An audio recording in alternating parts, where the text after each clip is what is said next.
Revelation 2739. From the 15th of May 1943. Belief in the power and might of God.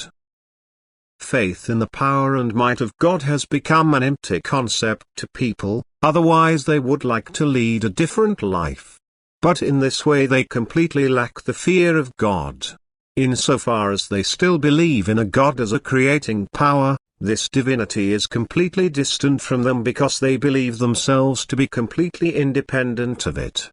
Consequently, they are not afraid that God could call them to account and that they would feel His might and power, on earth or in the beyond. They deny any connection as soon as they are seriously made aware of the fact that God makes certain demands on people which have to be fulfilled.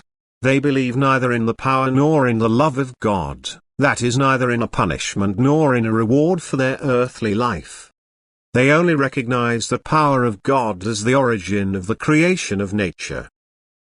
And the less faith in God's strength and power is represented amongst humanity, the less the Christian teaching of love will be followed, for everyone only seeks to assert his own power and strength because he considers himself to be the highest being in natural creation and thus wants to command, that is, wants to subjugate the weak, in the wrong idea that he is master as soon as he feels physically superior to his fellow human being.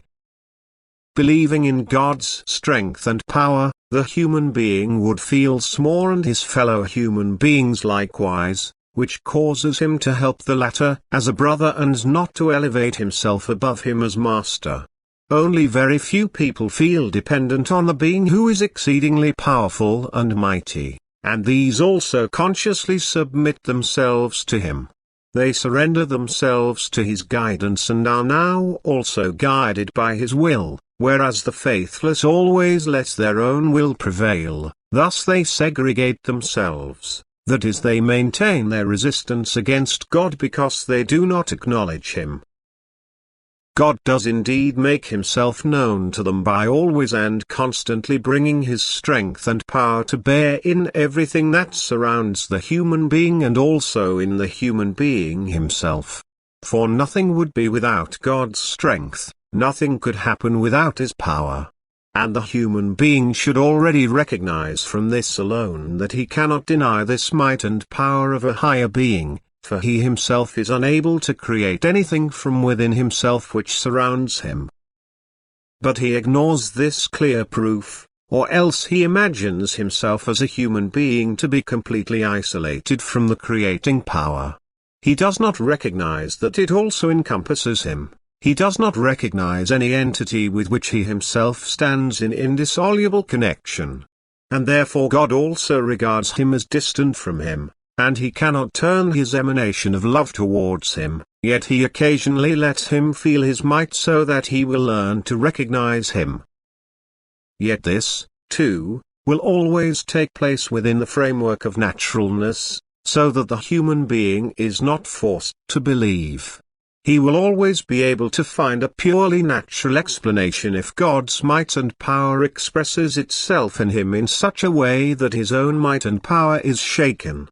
And yet, this faith is absolutely necessary if the human being wants to live an earthly life in accordance with God's will. For only when he acknowledges a being which is highly above him, which is perfect in everything and which therefore also has to be exceedingly powerful and mighty, does he try to assimilate himself to it through spiritual striving. He strives upwards because he recognizes himself to be in the abyss. He seeks to establish contact with her in order to be able to receive strength from her which facilitates this ascent. Thus he leads a way of life which corresponds to God's will.